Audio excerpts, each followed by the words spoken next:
A finales de 1987, la idea de enfrentar a Jason de Viernes 13 contra Freddy Krueger de Pesadilla en Elm Street empezó a circular por Hollywood. Debido a la complejidad de los problemas legales con respecto a estos personajes, tendrían que pasar otros 15 años antes de que los fans viesen a Freddy y a Jason en una pelea a muerte. Pero eso no detuvo al productor ejecutivo Frank Mancuso Jr., que le buscó a Jason otro rival. La parte 6 me dio bastante energía y quería decirle a la gente que Jason estaba de vuelta y que todo iba a salir bien. Pero la 7 reculó un poco. Desde luego, tuvo que ver con todo lo que teníamos entre manos. Yo estaba trabajando en la mitad de la primera temporada de Viernes 13 de Series, cuando Frank Mancuso me llamó para preguntar si me gustaría ir a Los Ángeles para ofrecerme la posibilidad de producir Viernes 13 parte 7. Y mientras Frank estaba negociando con John Bickler para que la dirigiese. Básicamente dije, ¿por qué? ¿No han hecho ya 6?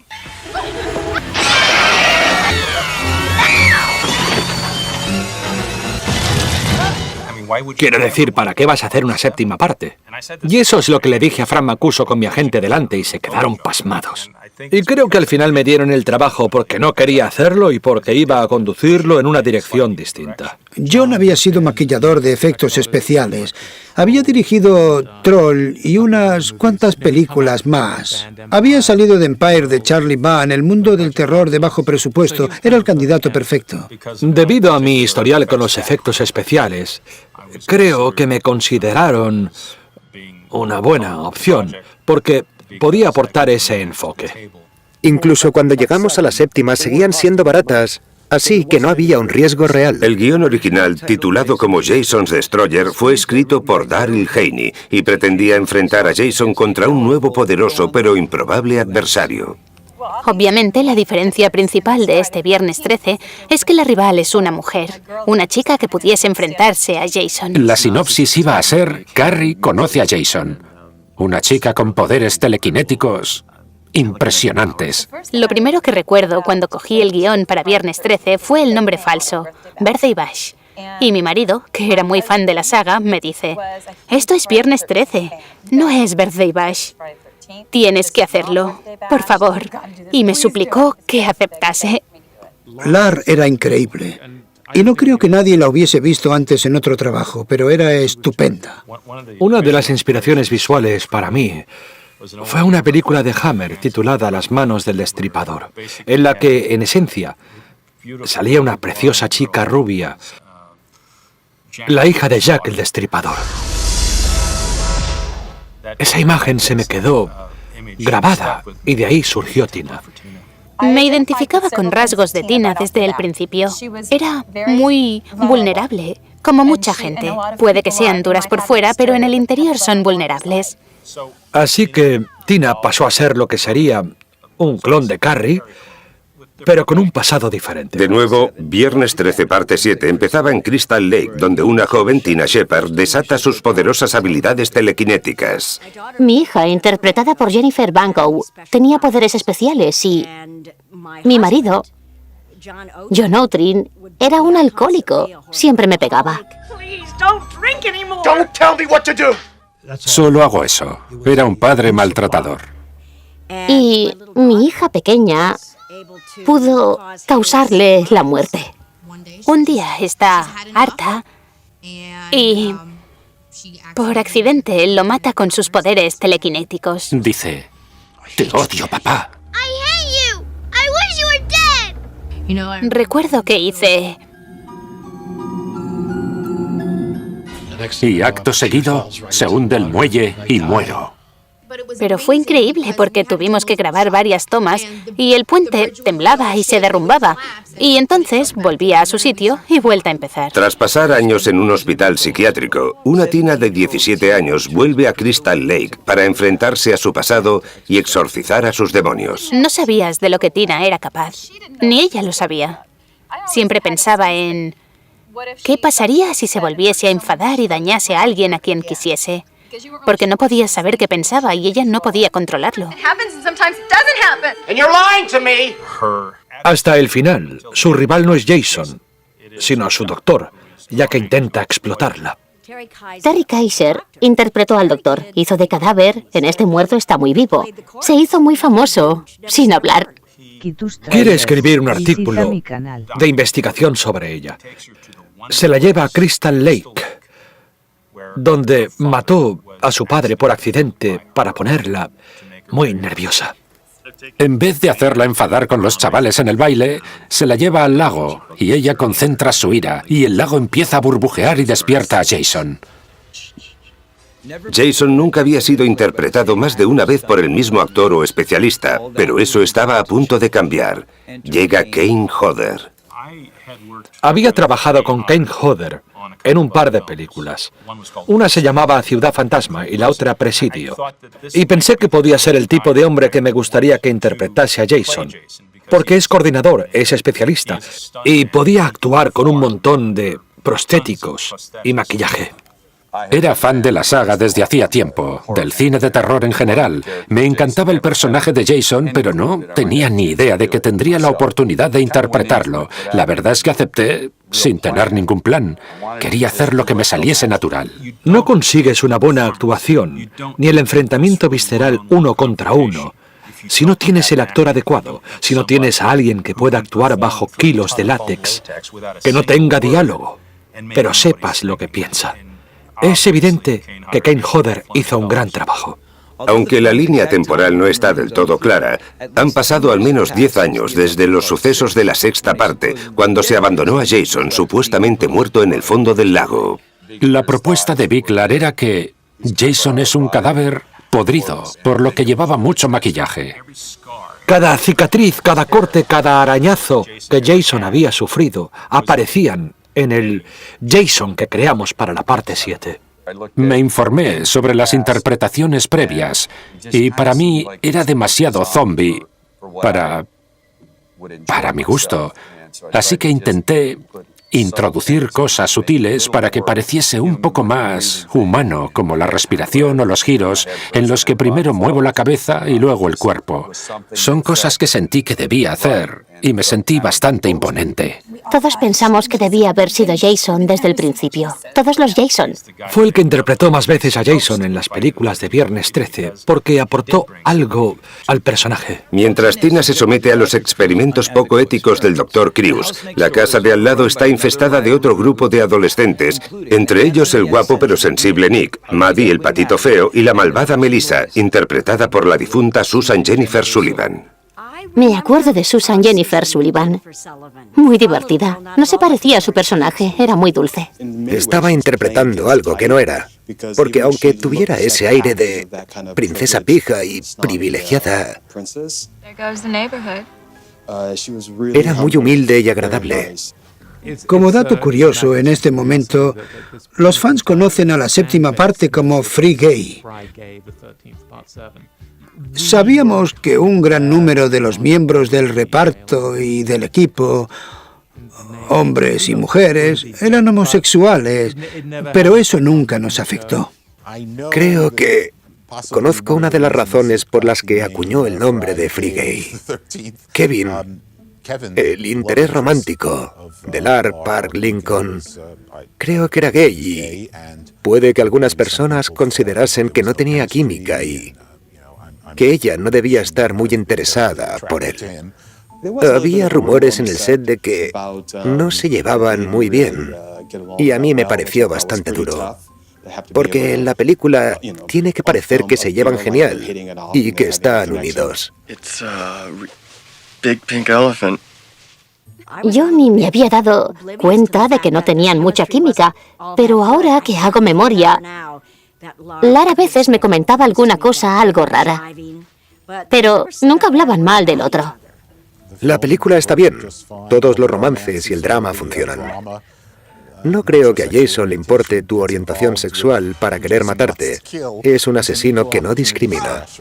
Aunque ninguna de las películas de la saga eran de la devoción de la Motion Picture Association of America, nadie sufrió tanto su ira como el director John Bickler.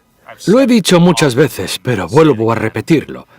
La Junta de Clasificación jodió mi película. La MPAA fue el horror de verdad para la película. Nos obligaron muchas veces a recortar la película para que quitásemos escenas de gore. Mi asesinato favorito es el del saco de dormir, solo por lo original que es. Okay, you big hunk of a man, come and get me. Jason coge el saco de dormir con la chica que grita mientras la aporrea contra un árbol. Se rodaron varias versiones con el saco. Llevaba un muñeco pesado y unos 75 litros de sangre, lo cual no es poco. Por supuesto, era un no mayúsculo para la Junta. Así que empecé a cortarlo.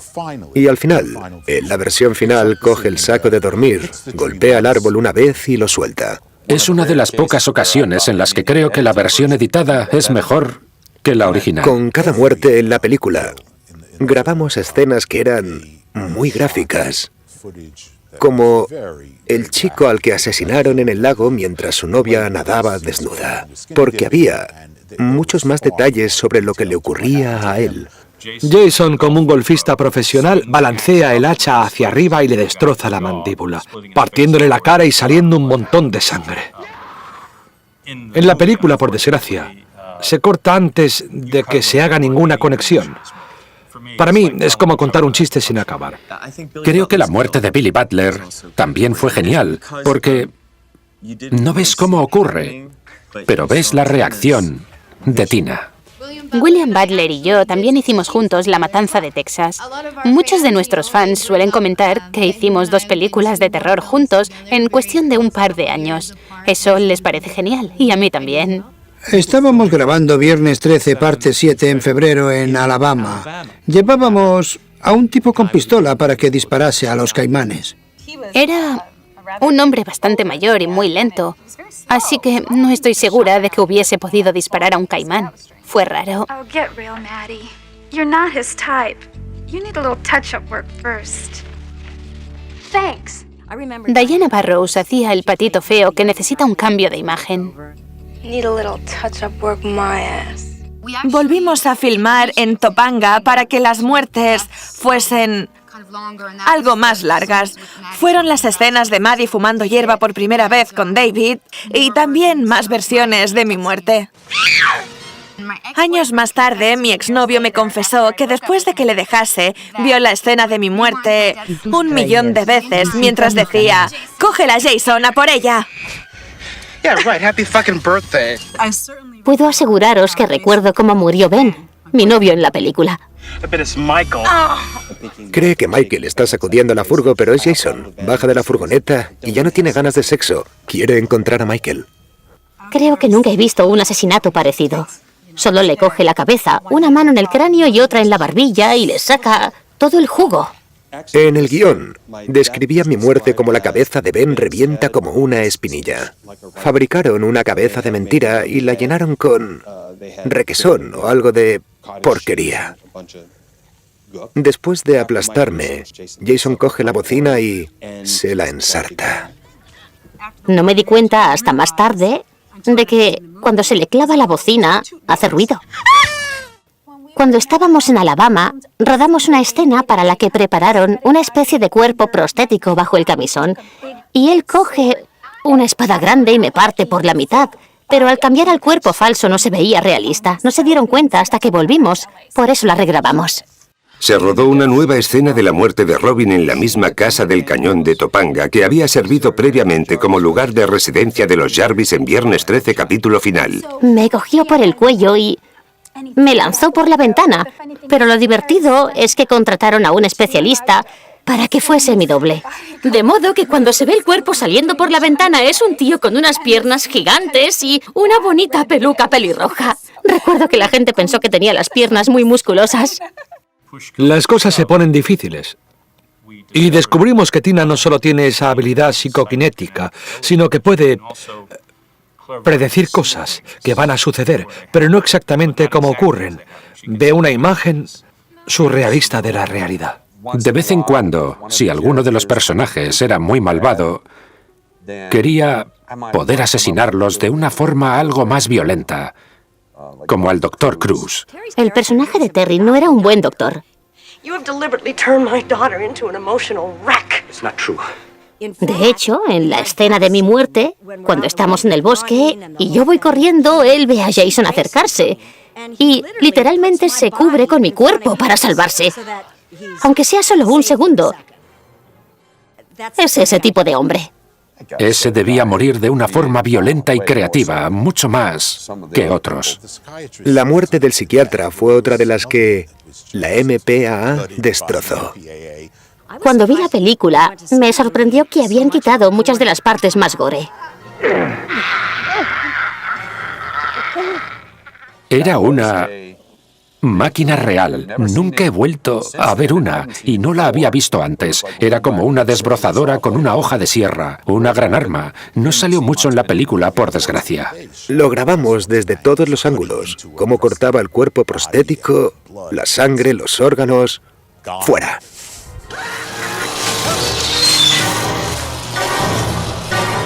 Nos encantó que le clavasen el hacha a Melissa. Era una persona horrible.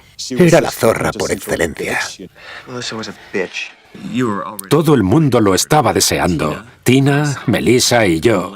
Estamos en la cabaña, esperando a ver qué pasa. Ella dice que os jodan.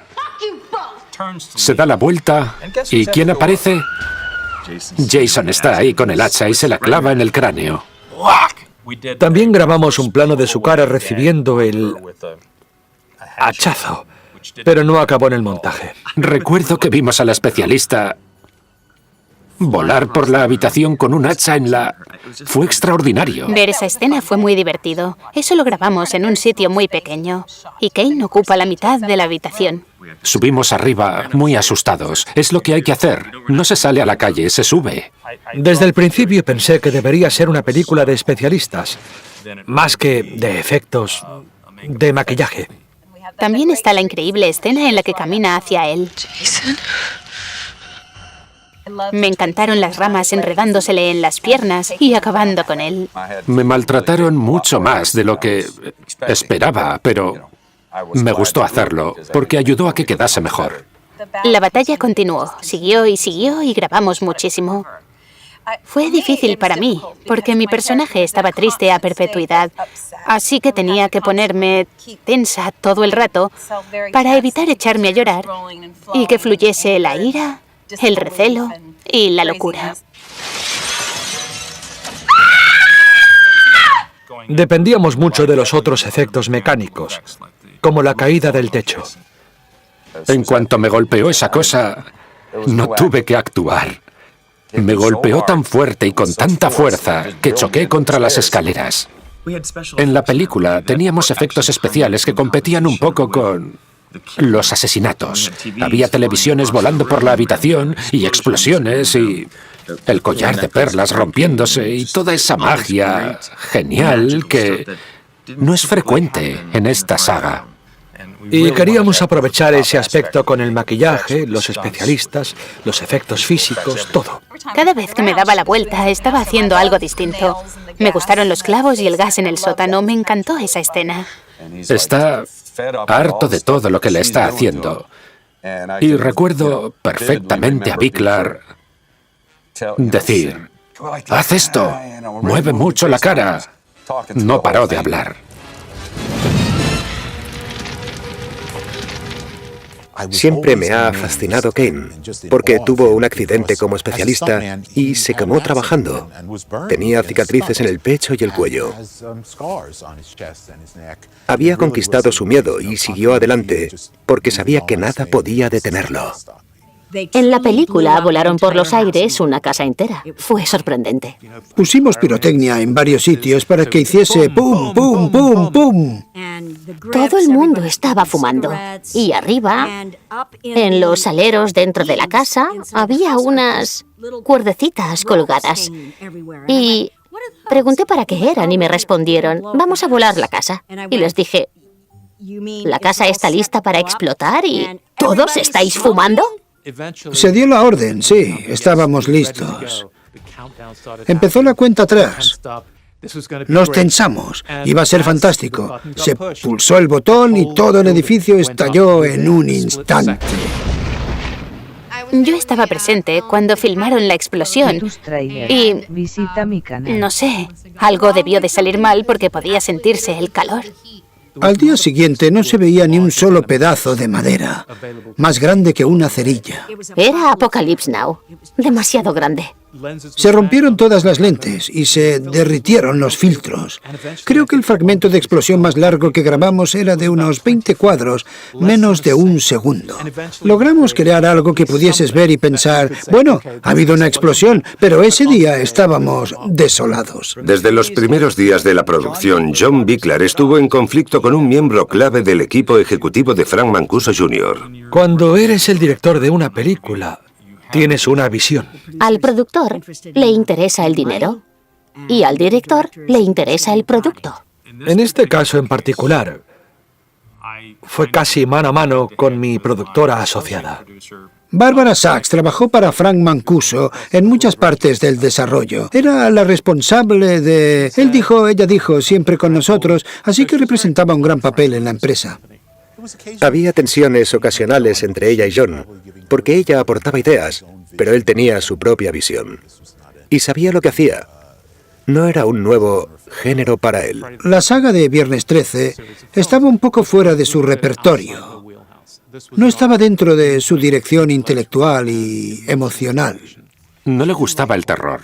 Si vas a ser productor asociado en una película o solo productor, te tiene que gustar. Una de las cosas por las que luché fue mostrar a Jason sin la máscara durante el final de la película.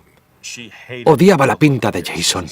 Me dijo que parecía un sapo, que no era creíble. Me dijo que me prohibía hacerlo.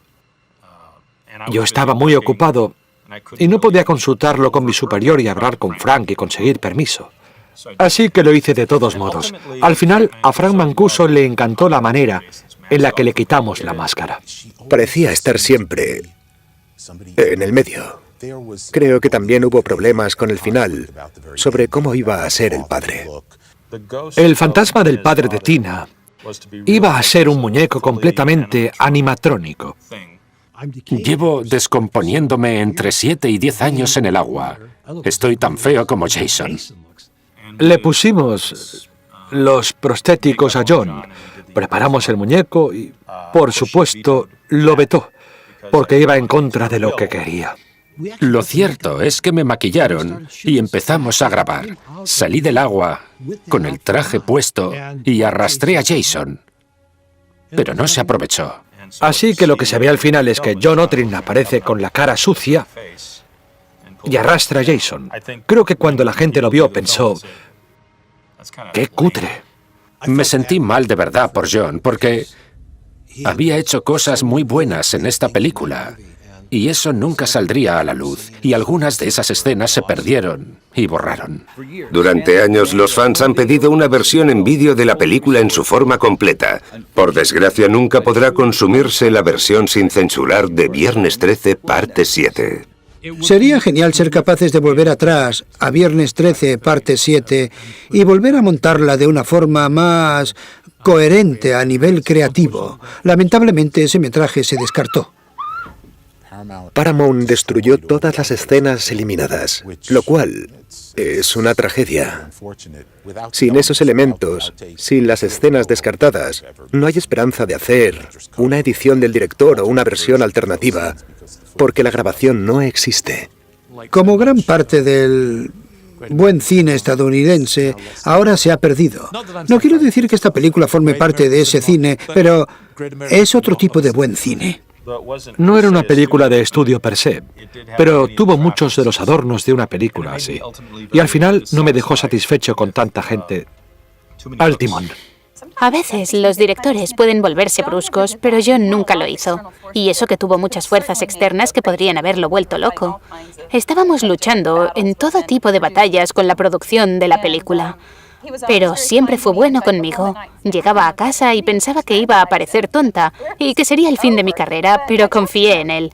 Creí en él y salió bien. Jason is back. But this time, someone is waiting. Friday the 13th, part 7, The New Blood. Viernes 13, parte 7, Sangre Nueva, se estrenó el 13 de mayo de 1988, algo más de 6 meses después del comienzo de la preproducción. Aunque su recaudación final fue de $19,2 millones, era poco en comparación con el estreno del verano de Pesadilla en Elm Street 4, El Señor de los Sueños, que recaudó un récord para la época de $49,1 millones. Aunque Jason hubiese sido destronado temporalmente por la competencia, quedaba un largo camino para que muriese. Se estrenó en el Teatro Chino de Grauman en Hollywood. ¿A qué es increíble? Allí estábamos, en el cine, para la proyección de las 8. Íbamos contando las muertes. La sala estaba llena. Cada vez que Jason mataba a alguien, todo el mundo gritaba 1, 2, 3. Cada vez que alguien moría, contaban. Es alucinante la magia del cine y el modo en el que las cosas cobran vida. Pasé miedo, grité, salté, me moví, me escondí y sabía lo que iba a pasar, había leído el guión, había visto el rodaje, pero cuando lo ves todo montado, es real. Me alegré mucho de ver que en el Hollywood Reporter anunciaron que la parte 7 había sido la película que más había recaudado en mayo de 1988, cuando salió. Eso dice algo del innegable legado de la franquicia. Aunque Tina no volvería a salir, los fans habían imaginado una secuela en la que volverían todos los personajes supervivientes de Viernes 13 para una última batalla contra Jason. Estoy esperando que Viernes 13, parte 13, se ruede. Y sería genial si todas las chicas supervivientes se uniesen. Sería lo mejor. Oh, sí. Por supuesto que me apunto. Sería muy divertido. Los ángeles de Charlie contra Jason, los diablos de Jason, vamos. Nos pondríamos mazas y fuertes y puede que consiga correr y saltar igual que antes. Siempre se ha enfrentado a un solo rival. Nunca ha luchado contra un grupo de personas. Yo lo haría. Aún sé cómo se hace. Es como montar en bici. No creo que lo olvide nunca. Seguro que todas han vivido bien con un recuerdo terrible. Sí participaría en otra película haciendo el mismo personaje, su vida años después, mientras se haga de un modo positivo. Creo que Tina, a día de hoy, intentaría ayudar a los demás y seguir luchando contra sus demonios. Pero creo que el lago la seguiría atrayendo. Que Tina se descubra a sí misma hace que la película funcione. Y el hecho de que pudiésemos mostrarlo con efectos especiales y eso realmente contribuyó al éxito de la película.